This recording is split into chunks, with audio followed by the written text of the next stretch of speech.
talk about how God has been working in our lives, and so that we begin to become comfortable, just like we would about, did you see that movie, or did you watch that ball game, or some hot political topic. We're trying to encourage us to become more and more familiar with that act of sharing something about how God works in our life. So, Buck, welcome, and good to have you with us tonight. We're honored. Guys, it's nice to be with you. Been interviewed a few times in my life, so. Well, I'm sure you're nervous about this one. I told Frank, he's really shy, so you're going to have to pull him out sometime. Okay. All right.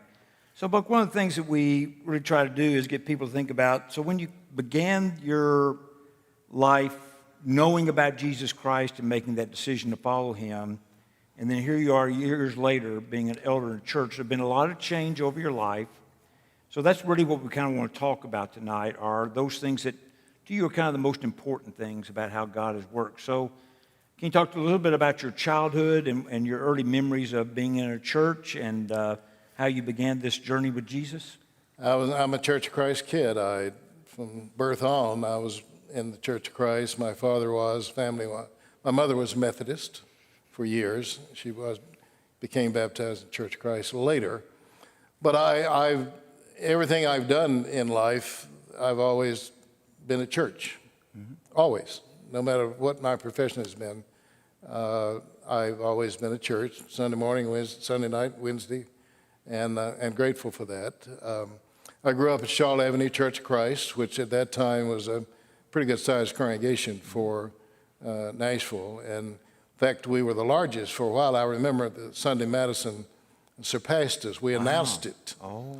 And I was a teenager, I think, back in that time, but I remember that very, very well. Who's the preacher there? I heard Pullius, Collins, and Craig. Oh. That was my background, so I had all three of the top preachers from Lipscomb there at that time. And I think that was enriching for me because they all had a different style, but they all, I think, had something to say to me, at least at that point. Did you have a favorite? Oh, I guess Mac was probably the most gifted of all of them. Brother Pullius could say a lot in less time than most people, and Brother Collins was enthusiastic, but Mac was most certainly depth. There was some depth there, and in fact, I followed him to Voltaire. I eventually left Madison because I left Charlotte Avenue because they didn't want to do any youth work. Mm. And I was in college, and Jerry Gross and I, who I grew up with, we wanted to start doing some youth stuff. That was new. The youth ministry was not around much. And so they said, no, we're not going to do it at Charlotte Avenue. And a friend of mine who had a great influence on my life, who was at Charlotte Avenue, David Booth, who was at a time when we were growing up, first speech I ever made at pulpit. David was the encourager to get me there. And David had gone to Voltaire. And so he said, you need to come over here. We'll put you to work. Didn't get paid for it. And I was at Lipscomb at that time. I eventually ended up at Lipscomb. So I grew up more or less legalistically, but I never embraced it. I never felt comfortable with the legalistic approach. It wasn't badly preached, if I may use that term, at Charlotte Avenue at all. But I just never was comfortable with it. And when I got in college, actually teaching at Lipscomb, I was, of course, being asked a lot of questions by my Bible class students. And that's another story we can get into later about the questions they were asking we weren't giving good answers to. And I knew there was going to be a change coming. And it has come from that standpoint.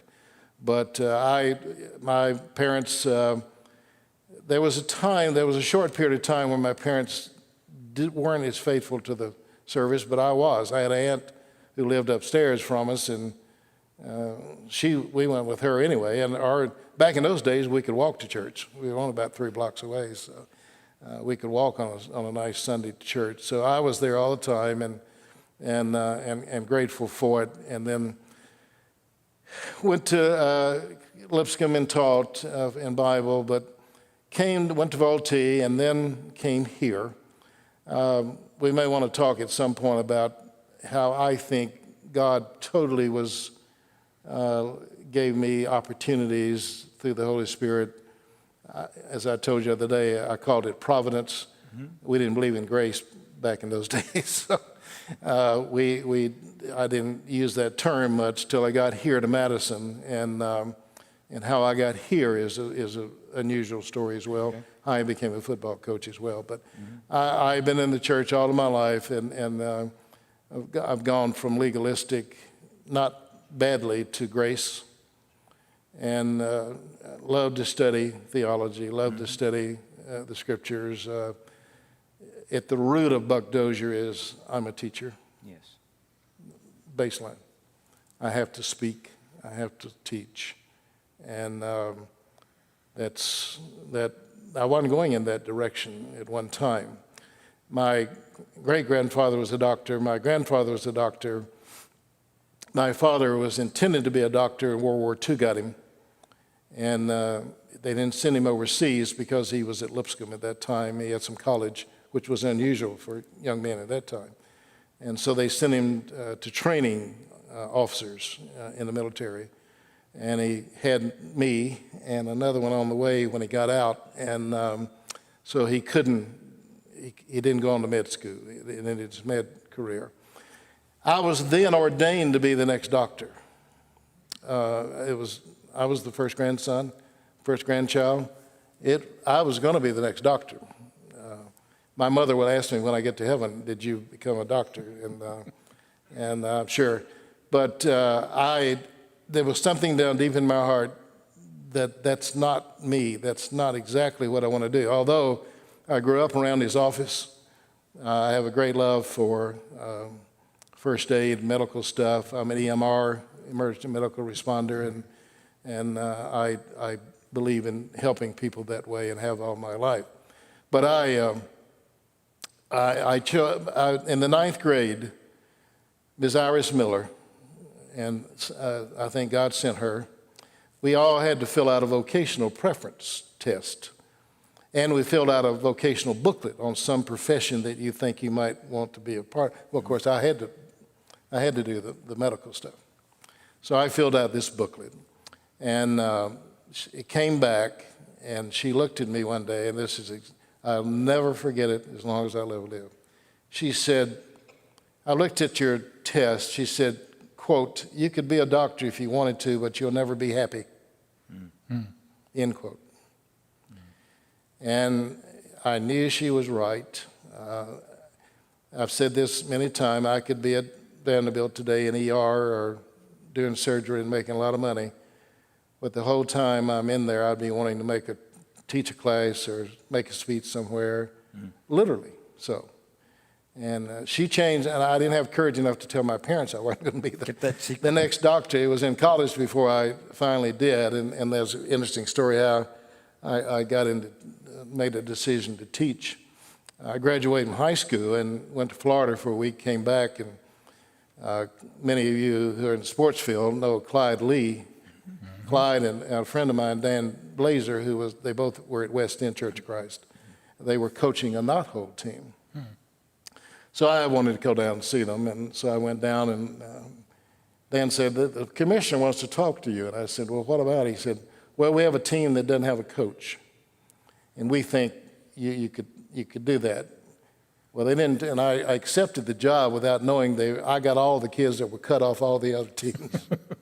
So we didn't have a very good season. It was only one of two losing seasons I ever had, but great kids. But here's what happened, and this is where I think this is a God thing, as we say. Yeah. We were in McKay Park under an oak tree, and it's still there, and a little kid, 9-year-old, who wasn't going to get to play. It's 9 through 12-year-olds. He wasn't going to get to play. Jess wasn't going to get to play much, if at all. We'd had to be way behind or way ahead, and usually we were way behind. And he tugged on my pants, and he said, "Coach, I need to play today. I want to play today." I said, "Well, Jess, I want you to. I think that'd be great. I'll try to get you in." But he knew that his chances weren't very good. And he came back in about 20 minutes, and he tugged on my pants again. He said, "Coach, I really want to play today." And I said, "Jess, why do you want to play today?" And he said, "Because my daddy's here to see me, and he's never come before."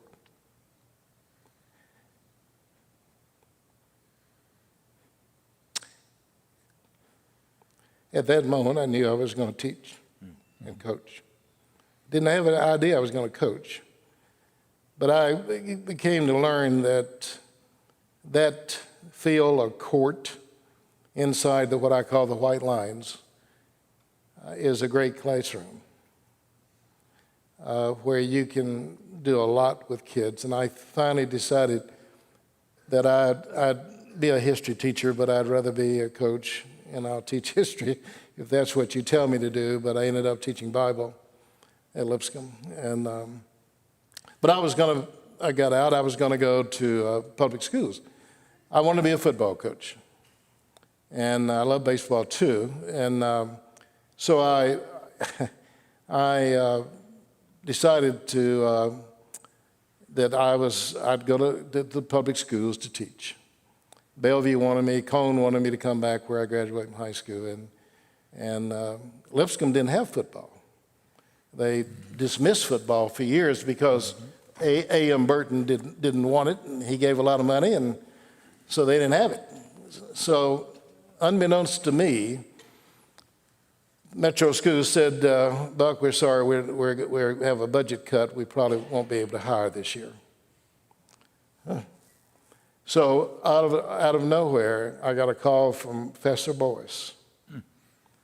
And Professor said, we're going to start football here at Lipscomb, and you need to come over here because I think in 2 years you could be a head coach.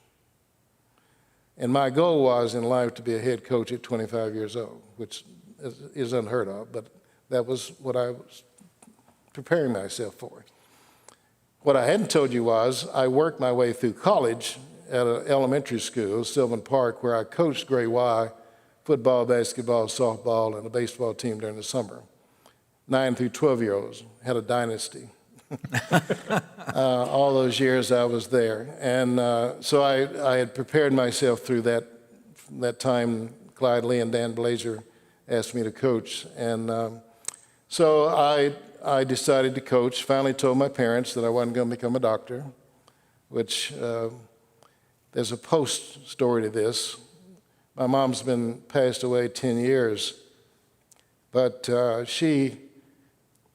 my sister found the other day in a lot of her stuff, and we thought we'd gone through all of her stuff. Guess what they found? They found that booklet that I made in the 9th grade to become a doctor. She had kept it that whole time. So she's going to ask me when I get to heaven, and I'm going to say, well, I became an EMR. That's as close as I could come, and Mom and Sandra will tell you that if there's a wreck or something, I'm going to stop. So, I get to do, that's my doctoring that I get to do at this point in life. But, so I went to Lipscomb, and in 2 years, I became the head football coach. And When was this? 1960, I went there in 68, and I became the head coach in 1970. Okay. And Were you married yet?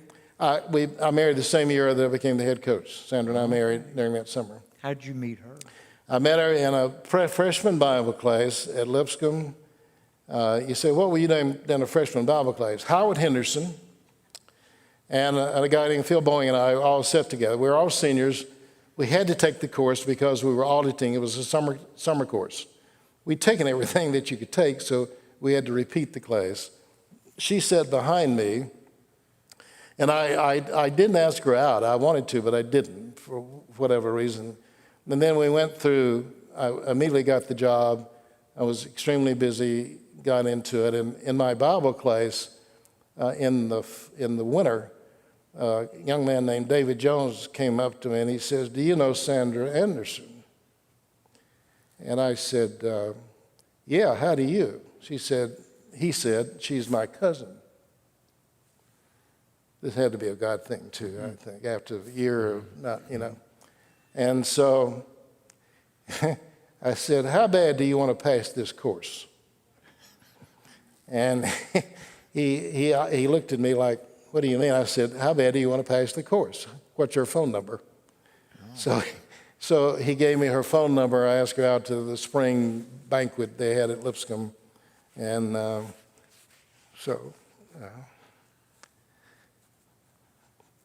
52 years later. She keeps renewing your contract year by year, right? It's amazing. I mean, She is a wonderful woman. She's to put up with what I've gone through in life and all the changes I made, it's, you have to be special. You're a strong believer in God's providence. Oh, and it goes on. My summer job in high school for 2 summers, I worked in the fire department, in the chief's office. I'll be. For 3 summers. And I really didn't want to become a fireman because all the thing they did back in those days was put the wet stuff on the red stuff. And that wasn't very challenging to me. Now it's EMT, I mean, it's medical, it's hazmat, these guys are sharp as tacks. But it interests me then. I did some ambulance work when I was in college and stayed interested in it. Had been around all my life. My father always had a radio, police radio, fire radio. He rode with them all the time, so it was in my blood, still is. And years later, I got a call. I was a councilman, actually working in the mayor's office at that time. And and the chief said, Buck, you need to, I'm retiring, you need to put your name in for the chief. I said, well, they're not going to hire me. I didn't grow up on the back of the fire engine. He said, but you know everything we do and everything about us. And I said, well, yeah, but that. So the mayor was going to go outside the city to get a fire chief. And that irks the ranks usually when somebody from outside comes in. So they weren't too happy about that. But they said, we know, Buck, if we'll fuss a little bit if he gets it, but we'll be much happier if he gets it.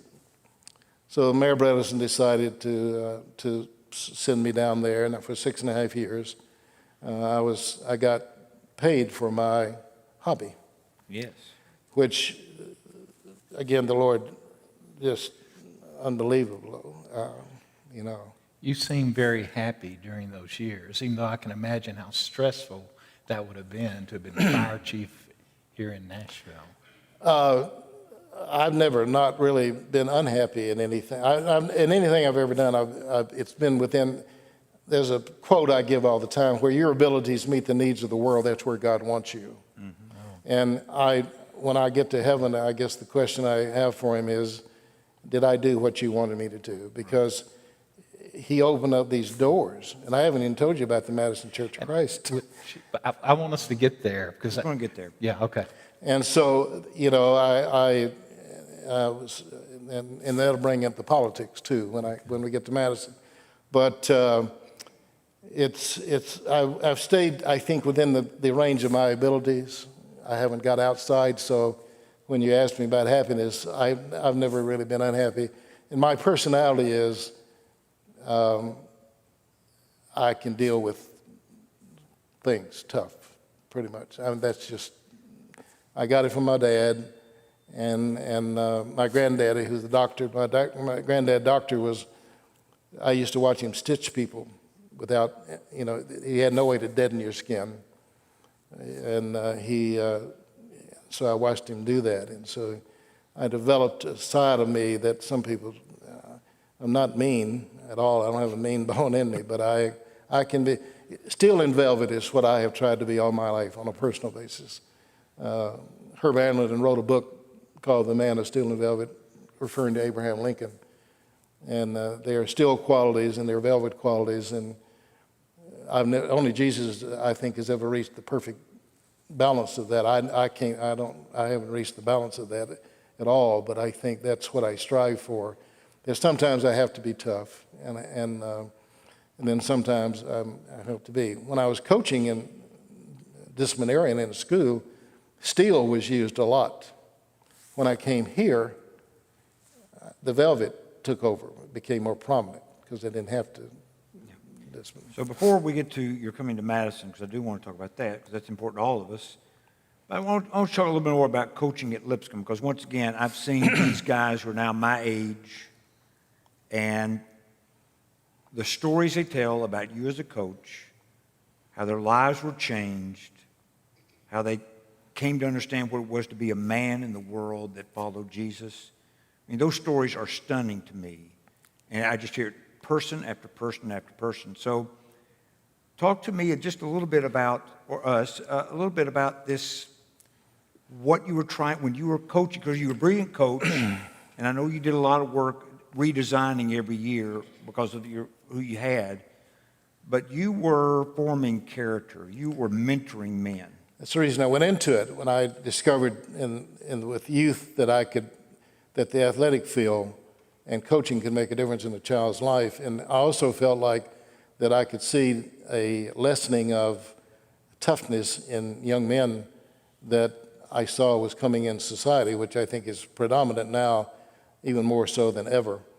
And so, I was tough on them for a number of reasons. One, I was tough on them because I wanted to get them in shape.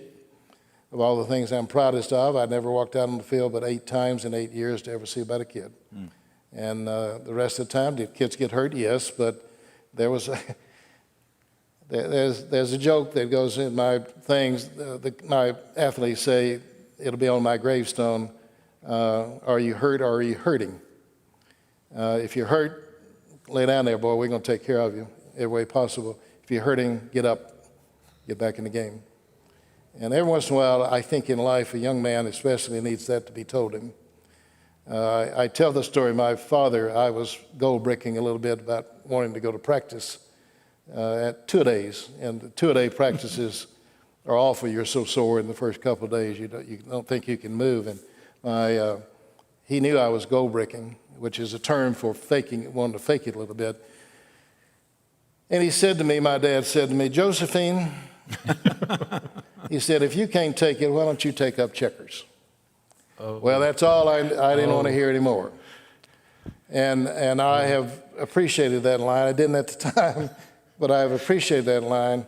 I told a lot of kids that some kids needed a pat on the rear end, some kids needed a pat on the shoulder pads, some kids needed me to get in their face a little bit sometimes.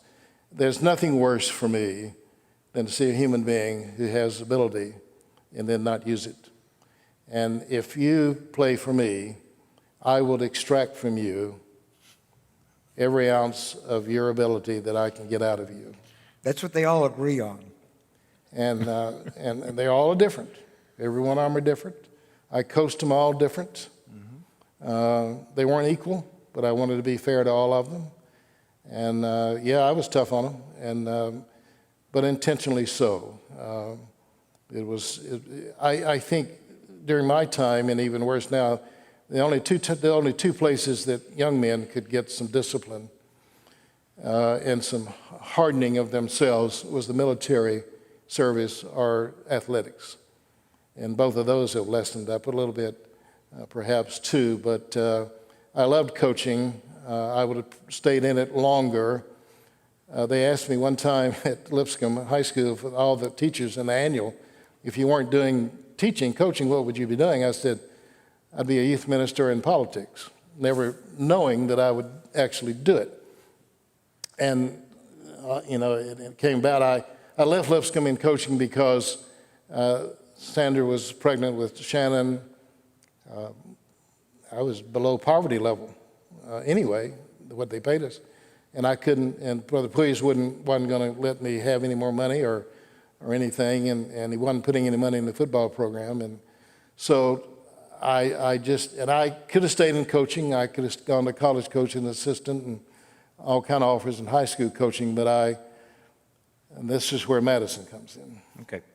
So what year was this we talking about now? 76 was my last year. Actually, a lady named Nyla Sherrill. You've heard her, Nyla Sherrill. she called me and said, I heard you speak or something like that, and I want you to come out to Madison and do a summer series in the old auditorium back over there. That's where, and so 12 summers, 12 dates, 12 Sundays, I came out and did a summer series. Okay, I did it. I'm back. At that point, I hadn't made a decision not to coach anyway or leave Lipscomb. And so this guy named Jim Bridgman and J.D. Elliott called me one day and said, can we come to your office? I said, yeah. So they came out and they said, Ben Jones is leaving. We want you to come to, and I had to leave. I was leaving. I had to leave. I had to make a decision. And so I said, I'm going to leave coaching, but I'll have a chance there because of Madison and its brotherhood influence and so forth, to influence a lot of kids. And I love to speak, so I spoke over 100 times a year for years and loved it. And so I thought it was a better opportunity, and I think that was God leading me exactly where I needed to be. Been here for 40 plus years. It was a big program, wasn't it? It was the largest, yes. It was. I had 230 some odd kids active, and then another 30 or 40 that were, But back in the day, we were blowing and going here at the church at that time. Neighborhood was intact. High schools were intact. A lot of things. The neighborhoods were intact in terms of young couples and so forth. So I was here during that time. I spent 8 years with Aura during that time, and that was enriching at that time. And had a marvelous staff. Jerry, of course, Bruce was here part of that time. I could go on and name just all kinds. Now, being in charge of camp was no easy thing, right? Camp was the hardest thing I've ever done. I enjoyed it. I'm not saying I didn't enjoy it, but it was 6 weeks then. 6 weeks. 6 weeks. And that's 6 weeks that you're not at the house. And also your youth program is still here that needs attention, and you're trying to balance that as well. And we didn't have golf carts either. They are blessed to have golf carts. And you say, why is that a big deal? Because I walked that hill going to the pool. Mm-hmm. My record is 95 times in 6 weeks. I walked up that hill. You kept count. That's funny. I did. Because one year I said, I'm going to count how many times I have to go up this hill. But it was great. Camp is one of the best things that we ever did with kids here. And our campers were, their head, those who were ahead of them were teenagers too. So it was teens over teens in some cases.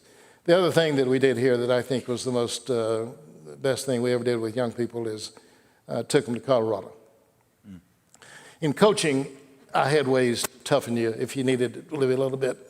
But we had kids here who, obviously their spiritual nature, but their personality and so forth, they needed a little bit of that too. Was this for Trek? It was, well, it was tougher. Okay. Trek is not exactly, with our kids, we went out, we started at a point, 14,000 feet, came down, and we were by ourselves. There were no cell phones then. Medically, we had a nurse. I had a nurse with me. And if we got in trouble, we were in trouble.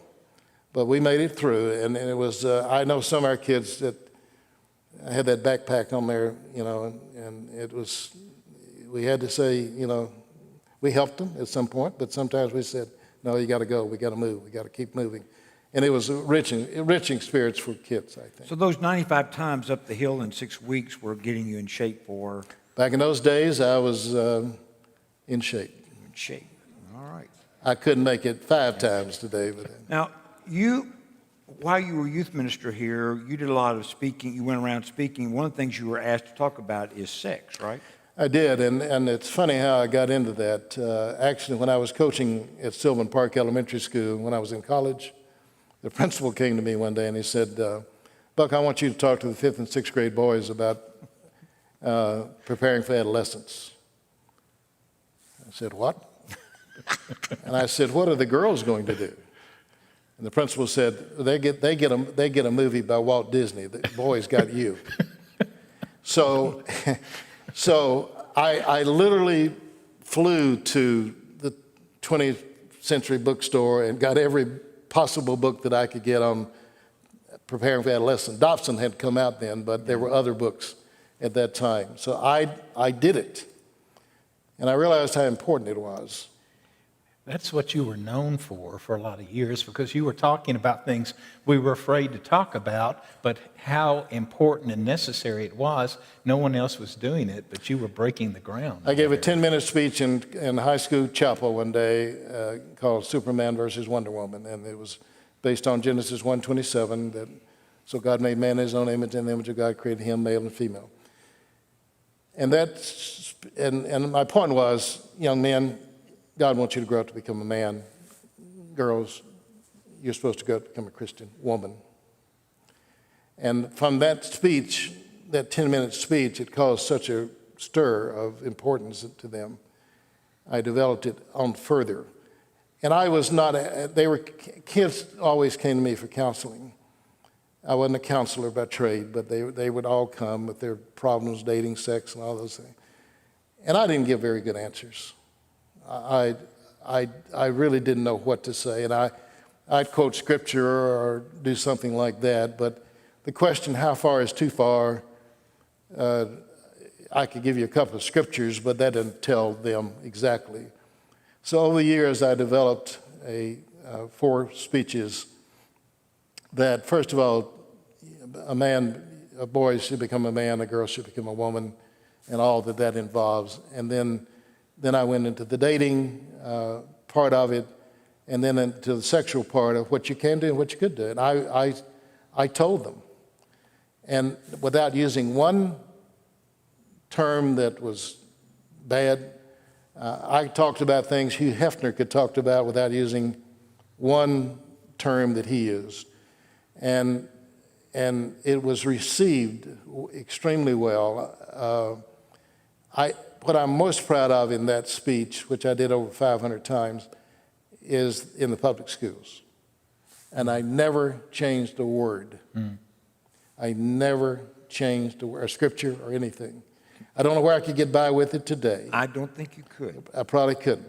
But then I did, and I lived in the public schools in Nashville, and I was grateful to have that opportunity, for sure. There's just we need a part 2 when it comes to Buck. I could see that somewhere along the line. We're going to need that. But I was always fascinated how you got into the council. Is that sort of from being in the schools, you ended up deciding to be in the Metro Council? No, Ms. Iris Miller's class, when she told me that I didn't need to become a doctor, she taught civics. And I loved history and civics. It just fascinated me. Government fascinates me. God set up government. He didn't set up politics, but he set up government. How you do government is politics. And there are a lot of ways, good and bad, on that. But I always had an interest in it. My great-grandfather, doctor, was a magistrate, and my grandfather, doctor, also was a magistrate. He served on whatever they had in his city at that time. So I guess it's in the genes, and I didn't particularly know it, but it always just fascinated me. And the real reason, Frank, was because there's some things I couldn't say in the pulpit, and I wanted to be able to say and deal with issues outside the pulpit. And the only place I could do that would be government. And so I went to the elders here, and I said, gentlemen, I feel the need to run for council and at a large position, not a district position. And the reason, and I told them the reason, I'm a conservative. I want to uphold the values that I believe that the Bible teaches that apply to the issues in government and how people live and so forth. The other thing was, and I didn't say this at the time, but I wanted to change the image of the Church of Christ. Because it was not very positive in It was not good. I could tell you story after story about that one. That's another Okay. thing. But and I hope I did. I hope that people saw that that I never was asked to do anything illegal, immoral, never, ever. And so my time, and I enjoyed it. It's tough. It can be tough. Young men come to me sometimes, and ladies too, say, I want to be in politics. I said, how old are you? Sometimes I can tell, sometimes I can't tell. Oh, I'm 33. I said, well, you come see me when you're 40. I'm not going to talk to you till you're 40. Well, why? I said, because I want you to know before you ever run for office, you know who you are, you know what you think, you know what you believe, you have core values, because every human being, every group is going to try to influence you, and that's what the word politics means, is going to try to influence you a certain way, good or bad. It could be good. But if you don't have core beliefs, if you don't have a set of values that you administer by, then the winds of politics, right. Whoever's threatening you or whatever, and they all do that, who's trying to influence you. You can go either way you want to go, and that's unacceptable, and it's not time for.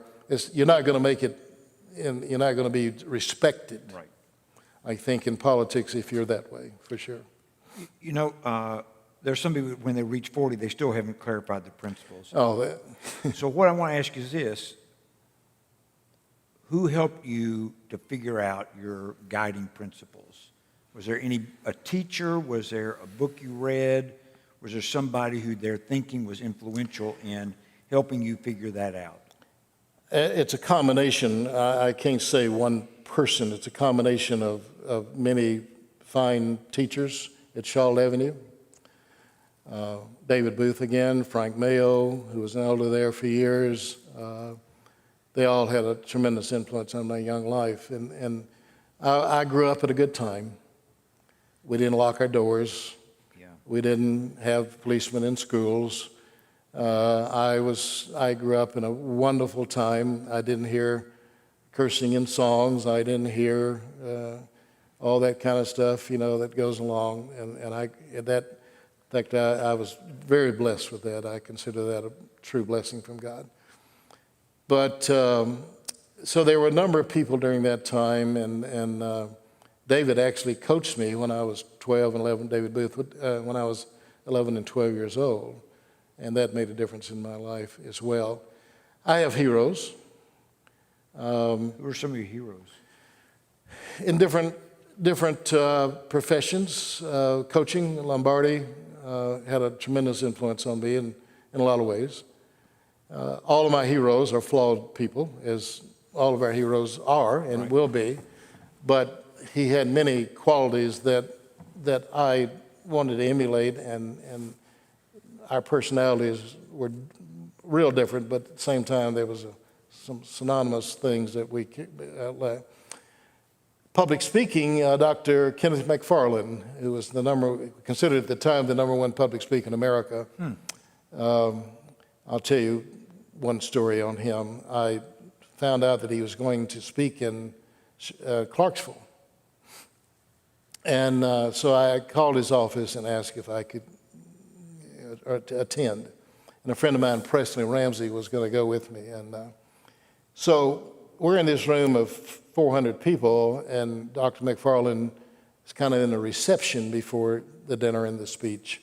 And he comes to me, and I just shake my hand and say, nice to meet you, sir. He said, what is your name? And I said, Buck Dozier. He said, you're the young man that called my office and asked to come hear me speak. That was impressive. Well, we maintained a relationship because at the Opryland Hotel he spoke twice, and I got to say the prayer at one and at his breakfast, and then another time with me. And here's the thing that one of the main things he taught me. Great speech, standing ovation. He's walking through the hotel. We're going to get coffee. And a lady comes running up to him out of nowhere and says, Dr. McFarland and I just loved, just interrupting what we were doing. He stopped and gave her total attention. I think she probably thought I'm the only person in the Opryland Hotel right now. And when I stop, I'm not famous, but I've been around this city long enough to, people stop me sometimes. Sandra gets it all the time. I'm Buck Dozier's wife. That's what they call her. But the question is, are you Buck Dozier? And I said, well, I hope I am. When I started this morning, I was anyway. But he taught me there to give apt attention. I don't care who you are. I don't care your station in life. I'm going to give you attention at that point. So, and further, Bill Lawrence, who was West High School athlete, became a fighter pilot in Vietnam. He there for 7 years in Hanoi Hilton, in camp. They let him out. He came back to Nashville. We were having an athletic banquet at Lipscomb High School, as we always did, and I was in charge of it. I said, he'd be great. But he was getting speaking again. I mean, he was, and I well, I'll try. He accepted. And he sat beside me for 2 hours. And I asked him a little bit. He didn't want to talk about a lot of it, but he gave a wonderful speech. You can do it, boys, type speech type that I wanted them to hear. And then he said, we were talking, I said, how did you work your mind? If you're in my Sunday school class, you're going to hear this story again Sunday. So, but how did you keep your mind for 7 years? He said, well, we had a coding system that we would knock on, we could do a coding, but he said, I would work out mathematical equations in my mind, no paper and pen. Wow. He wrote, "O Tennessee, My Tennessee," which is the state poem, in Hanoi Hilton without paper and pen. Wow. And he said, here, he took a napkin out and he wrote on it a little sports poem that he did in Hanoi Hilton on a napkin. I framed it, got a picture of him. He became head of the Pacific Fleet. He was Annapolis, all kind of things. And he was a West High School graduate. He was one, and there are others. I want to mention one more, though, because some heroes are famous, and then there are others who are not. Ms. Morgan Hooper. Now, you don't know her, and you don't know her, and nobody in this room knows her. She was my grandmother. And she was great, cookies were tremendous and all that kind of thing. So her funeral, we were at the night before her funeral, we were at the funeral home, and a guy came in, I coached his son, and he said, why are you here? And I said, well, my grandmother died. And he said, who's your grandmother? He said, Ms. Morgan Hooper. And he said, I know her. She lives at 4905 Georgia Avenue. I said, how'd you know that? He said, you know what I do, don't you? And I said, well, remind me. He said, I'm a postman. He said, I delivered your grandmother's mail. It was on the house then. The mailbox was on the house. For years, I didn't know it was your grandmother, but she is the nicest lady.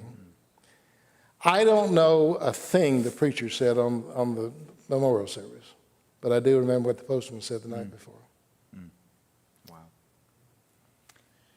So eventually, so as Frank said, there's a lot more detail, so that's the frustrating part about these interviews because we run out of time, but you eventually became an elder at Madison. So that's an important leadership role. Can you talk to us a little bit about that? Well, it was the most important that I would ever ask. I'll rank that over councilman. Really? And yeah, serve the Lord, and that's a deep thing. They asked me, but I refused the first time because Sean and Shannon were teens, preteens, right around that age. I think, and I asked them if they wanted me to be in. It's fine, Dad, you could do that. I just did not want to put them out. We lived in a glass house anyway because I was, noted. And I just didn't, I've seen kids who didn't do well with that. Mine would have done well, but I still didn't want to put them through it.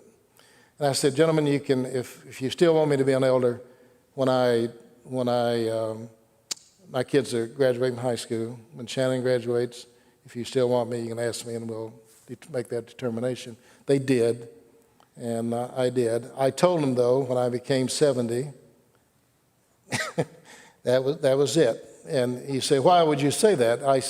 Because when I was all going around the country speaking at Church of Christ, I'd hear these horror stories that some 88-year-old elder who's still an elder who's nicks everything and negative about everything. And I said, you're not going to run me out. I'm going to take myself out quicker.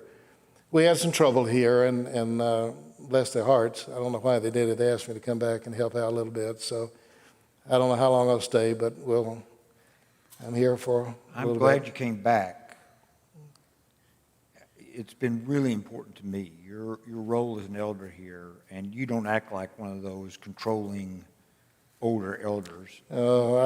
If I do, y'all You don't. get an SRT member to carry me out. And just like you We'll described. tase you. Yeah. Tase me. Don't shoot me bullets. You described this man who gave this attention to this woman, but I know I call you often, and if you can't take my call, you always get back to me, but you always give clear attention, you're always very encouraging, and a lot of ministers don't have that with elders, and to have that experience with you over and over and over again. So when you said you would come back, I was thrilled. And I always sit next to you when we're in the elders meeting. I always sit right next to you. I don't know why that first started happening, but it's kind of like, I know he carries, so I'm safe here. If we get... It's our scriptural seat now. There you go, it's right. Don't want anybody else to take that seat. But you also here at Madison, you do... so as any of you know, but some of you online may not know, Madison is not the best area of the world in the sense of safety. So a few years ago, you began, or helped begin, the SRT here. Well, I felt like we needed it 3 years before we did it. And then there were a couple of things that happened right in a short period of time here to some of our people from the outside that made it evident that we needed it. And there were some people that didn't think we did, and for some to carry guns and for some to carry a taser. And we trained hard, and we've got some good people. And because we're realistic, we've had incidences. As hardly a Sunday goes by, we don't deal with someone. We always try to start out kindly, and there's only a few who make us start out tough. But we always try, because we're dealing with mental illness in most cases, and so we're trying to de-escalate those kind of situations if we can. We've been very fortunate that we have not had the worst yet. Years ago when I was here, there was a police officer who shot a guy in our parking lot out here who had an axe and went after the police officer. And so you never know. Was that on a Sunday? It was not a Sunday. It was during the week that happened. And we don't tell most of you what goes on. No. We don't. We actually have a top 10 list of people that we look for. We usually have a pretty good idea if we have an encounter with you, who you are, because we can go online and get your record of any kind of misdemeanors or felonies that may have. So I'm proud of our group. It's a good group. They're willing to. This is the tough part. They're willing to run in the building when all of you are going to run out. So. That's important at this time in our life, unfortunately. And if you'd told me, Russ, when I first came here, that one day I'd be head of a security team, I would have It was a different Madison back then. Well, totally different. Yeah. Totally different, yeah. Frank, do you have anything else you want to ask him tonight? Not to ask, just maybe a summary statement. And when people think of the Madison Church of Christ, they think of you. Really? Yeah, you're synonymous with the Madison Church of Christ. Well, thank you. I never thought about that. If that's true, it's because I've been here a long time. Well, that's guess- true because of the impact that you've had on so many young people who are adults now. Thousands, really. I love kids, and I don't get there. I'm too old. They don't let me around them anymore. But I've done a lot of them's weddings over the years, and And it's funerals. well, unfortunately, now it's funerals. But I'm honored to do those, and it's an honor to be asked to do those. But I'd rather do a wedding. Yeah, but let me say this, it's not just Madison funerals. Because of your involvement in politics and with the fire department and police department and all that, you do more funerals that are non-Madison people, I think, than you do Madison people. I do. I do a lot of firemen and families and members and